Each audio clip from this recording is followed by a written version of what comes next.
My sister-in-law falsely claims I owe her $10,000. My husband steals from my account to give her the money, but he doesn't expect the cops waiting at home. I had always known that my relationship with my sister-in-law, Sarah, was tense. She was constantly belittling me and making passive-aggressive comments, and I had always tried my best to avoid confrontation with her. But things came to a head when Sarah accused me of owing her $10,000. I was taken aback, as I had never borrowed such a large amount of money from her. However, Sarah was insistent, and my husband seemed to believe her. I knew that Sarah had always been jealous of my relationship with her brother, and I couldn't help but wonder if this was some kind of twisted attempt to undermine our marriage, but I refused to let her get the best of me. I confronted Sarah calmly, explaining that I had never borrowed any money from her and that her accusations were baseless, but she refused to back down, insisting that I pay her back immediately. To make matters worse, my husband seemed to be taking Sarah's side. I couldn't understand why he would believe her over me, his own wife. It felt like he was choosing his sister over me, and it hurt deeply. My husband's behavior only grew more infuriating as time went on. He withdrew money from my bank account. After he withdrew the $10,000 from my account, he told me with a smirk that he was going into town with the money. I demanded that he not touch my ATM card and give me back the money he had taken, but he only laughed and walked out the door. I couldn't believe what was happening. My husband was stealing from me, and he didn't seem to care how much he was hurting me. I knew I had to stand up to him and put an end to this madness. I tried calling and texting him repeatedly, but he refused to answer. Finally, I decided to take matters into my own hands. I went to the bank and canceled my ATM card to prevent him from making any further withdrawals. When my husband finally came home, I confronted him about what he had done. I told him in no uncertain terms I would tolerate his behavior any longer. I demanded that he give me back the money he had taken and apologize for betraying my trust. At first, my husband tried to deny everything, but I could see the guilt written all over his face. He knew that he had messed up, and he knew that he had stolen from me. But I refused to let him off the hook that easily. I stood my ground, refusing to back down until my husband had made things right. But he didn't budge, not even an inch. He looked at me with a cold, steely glare and said that he was going to give the money to his sister no matter what. I felt a surge of anger inside me, but I tried to remain calm and reasonable. I told him that he couldn't just take my money and give it away to someone else, especially when the debt was false. But he just brushed me off, telling me that he didn't care what I thought and that his sister needed the money more than I did. I was seething with anger, and I couldn't believe that my husband was being so callous and selfish. It was like he didn't care about me at all, or our marriage for that matter. I fought him tooth and nail, trying to get him to see reason. I pleaded with him to give me back the money, but he just stood there with a smug look on his face, like he had all the power. I was enraged by his behavior. How could he treat me this way after all we had been through together? I felt hurt, betrayed, and humiliated all at once. But my husband just walked out again, leaving me alone and helpless. I felt like my entire world was falling apart, and I didn't know what to do. I took a deep breath and reached for my phone, feeling a knot forming in my stomach. I knew what I had to do. I couldn't let my husband get away with what he had done. I dialed 911 and told them everything that had happened. The dispatcher listened patiently and assured me that they would send a unit to my house. I waited anxiously, my heart pounding in my chest, as I sat on the couch with my eyes glued to the door. After what felt like an eternity, I heard the sound of a police car pulling up outside. I jumped up and rushed to the door, my heart racing with anticipation. The two officers who came to the door were friendly but firm as they questioned me about what had happened. I told them everything, holding nothing back. They listened attentively and took notes as I spoke, assuring me that they would do everything in their power to help me. As we talked, I could feel my husband's presence growing closer, and my nerves started to get the best of me. I knew that this was going to be the moment of truth, the moment when everything would come to a head. Just as I had predicted, my husband walked in the door a few minutes later, a look of shock and disbelief on his face as he saw the police officers in our living room. "What's going on here?" he demanded, his voice rising with anger. The officers calmly explained the situation to him, telling him that they had received a call from his wife and that they were there to investigate a possible theft.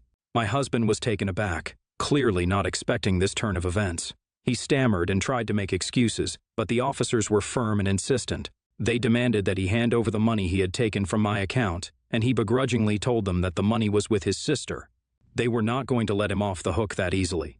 The shock on his face was palpable, and I could tell he was not expecting this turn of events. I watched as he was handcuffed and led outside to the waiting police car. He looked back at me with a look of fear and desperation, but I could only stare at him with the steely gaze that he had given me before.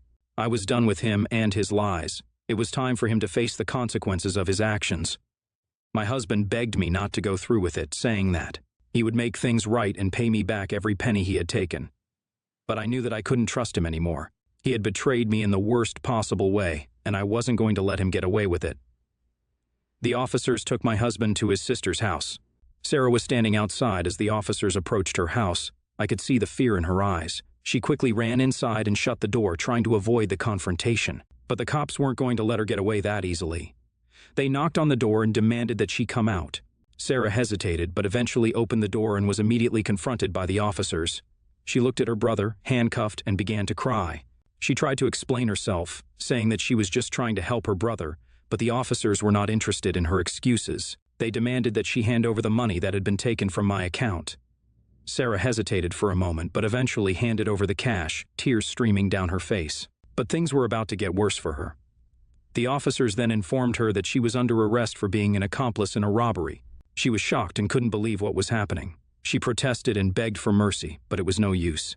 The officers were just doing their job, and she was going to have to face the consequences of her actions.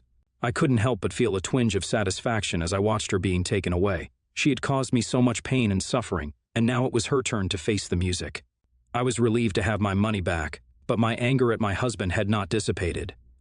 I decided to press charges against both my husband and his sister. I wasn't going to let anyone get away with stealing from me. My husband pleaded with me not to go through with it, but I was not going to let them get away with what they had done. I was tired of being pushed around and taken advantage of. The police car drove away with Sarah and my husband in custody. The nightmare was finally over. Update 1. It has been a week since everything happened. As the sun rose the following day, I couldn't believe that my life had turned upside down in just a few hours. My husband and his sister were both in police custody, and I was left to deal with the aftermath of their actions. I knew I had to take action and fill out all the legal formalities as soon as possible, so that day itself, when they were arrested, I went to the police station and provided all the necessary documents, conversations, texts, bank records, to press charges against my husband and his sister. The next day, after I returned home from talking to my lawyer, I was startled to hear a knock at the door. I opened it to find my in-laws standing on my porch, looking distraught and worried. They begged me to drop the charges against their children, pleading with me to have mercy on them. I stood there unsure of what to say. Despite the tension between my sister-in-law and me, I never imagined that things would go this far, and now my in-laws were asking me to forgive and forget. I took a deep breath and calmly told them that what their children had done was wrong, and they had to face the consequences. I couldn't just let it slide and act like nothing had happened. But they continued to plead, insisting that their children were good people who had made a mistake. They promised that it would never happen again and that they would make it up to me. As much as I wanted to believe them, I knew deep down that this was not just a simple mistake. My husband had taken advantage of me and my trust, and his sister had been complicit in the whole thing. I tried to explain my point of view to my in-laws, but they wouldn't listen. They kept insisting that I forgive and forget, even offering me money to drop the charges. I was shocked and hurt by their actions. It felt like they were trying to buy my forgiveness, as if all of this could be resolved with a few dollars. But I stood firm, refusing to back down. I told them that I had already pressed charges, and that I wouldn't let their children get away with what they had done. Eventually, my in-laws left, disappointed and angry. Update 2. 8 months had passed since I had pressed charges against my husband and his sister for stealing from me. 2 weeks after the charges were filed, they were both released on bail. It was a painful reminder that justice is often slow and imperfect, but I refused to give up. In those 2 weeks, I had filed for divorce. I knew that there was no way I could continue my marriage with someone who had betrayed my trust in such a profound way. It wasn't easy, but it was necessary. When my husband found out, he was furious. He begged me to reconsider, to give him another chance. But I was resolute. As the legal proceedings continued, I found myself struggling to hold on. The stress was overwhelming. But then I remembered how my husband and his sister had taken advantage of me, and my resolve was strengthened. Finally, the day came when the verdict was delivered. My husband and his sister were found guilty of theft and sentenced to jail time. They were also ordered to pay a significant fine as restitution for the money they had stolen from me. I had won the case, and justice had been served. But that wasn't all I had won, the divorce settlement too. I was happy with what I had been awarded. Now I am happy and moving on with my life. It hasn't been easy, but I learned to be strong and stand up for myself. I've also learned that sometimes the people we trust the most can hurt us the most, but I refuse to let that stop me from living my life to the fullest. I am grateful for the support of my friends and family. and I know that I will always have their love and encouragement to guide me. The in-laws are just enabling their children's criminal behavior. And did OP's husband seriously not see the divorce coming? He stole from her. And it wasn't just $1. NTA. Start fresh. NTA. You did the right thing by pressing charges. You need to protect your finances. Next story. My husband's brother is getting married overseas in 5 months, and we looked at the flight and lodging costs and just can't afford it. Heck, even if we had the money, we probably still wouldn't go, since it's a lot of money to spend for only a few days, and we have a mortgage with very high interest rates. The bride and groom themselves specified in their invitations that they'd understand if people can't go because it is quite an expense, since it's not all-inclusive, and the guests will literally have to pay for everything other than probably the wedding dinner. My parents-in-law are obviously going, and have already decided they'd also pay for flights and lodging for their other son and his children because they wouldn't be able to go otherwise. When we told my parents-in-law we weren't going, they offered to pay for us as well. Now, my mother-in-law and father-in-law are not exactly well off, and they're only a few years off retirement. They just have their little life savings, and based on the estimates, we'll probably already need to spend around $10,000 plus for just the 4 of them. My husband and I don't really want to add to their financial burden. We don't begrudge the other brother for getting his expenses all paid for since he does really struggle as a single dad, and he and his little son deserve a decent holiday. For me and my husband, though, we're just happy to celebrate the wedding on Zoom. Of course, our parents-in-law didn't take this news lightly and with constant message reminders in order to guilt-trip us into going, since it would really upset them if we don't. While talking to my mother-in-law the other day, we accidentally found out that the bride and groom called us ungrateful for refusing the offer, which really upset my husband.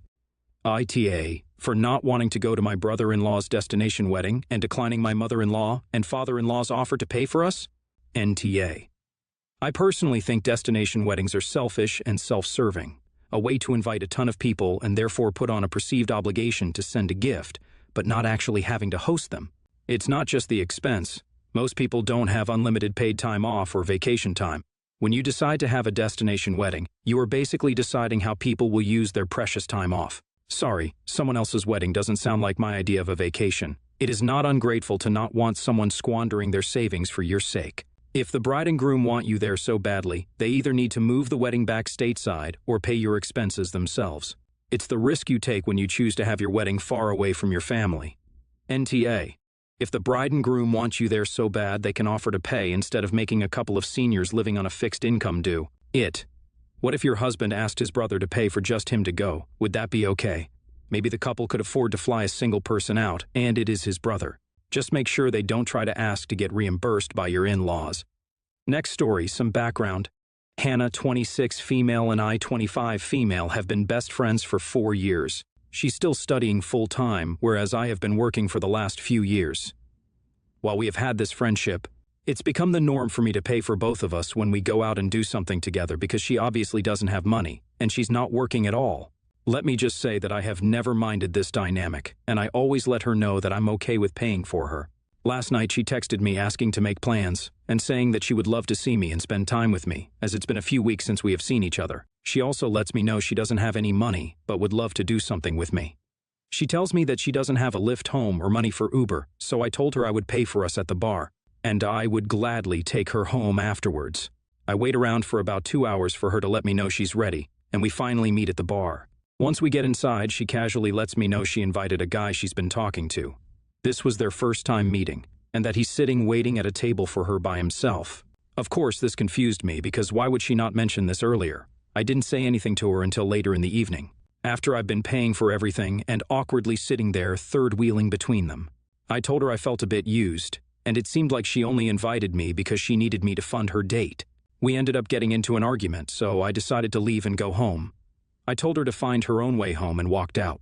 This morning, I woke up to a text from one of our mutual friends telling me I'm in awe for leaving her at the bar knowing she didn't have a lift home. I do feel bad because maybe I should have taken her home instead of leaving her there.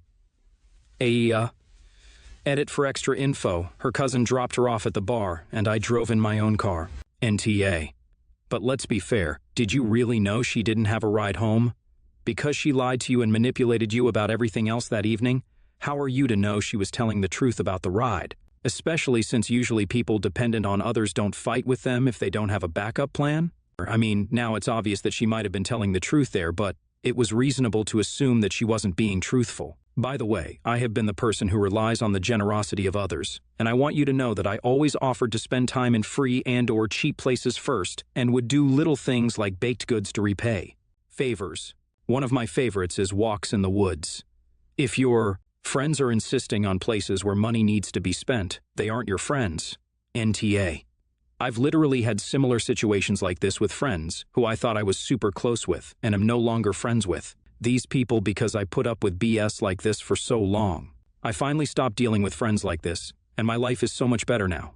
Maybe not as social on the regular, but I still get out there, and I actually enjoy drinking and meeting new people. Maybe not best friends, but you'll see them around, and it's almost better.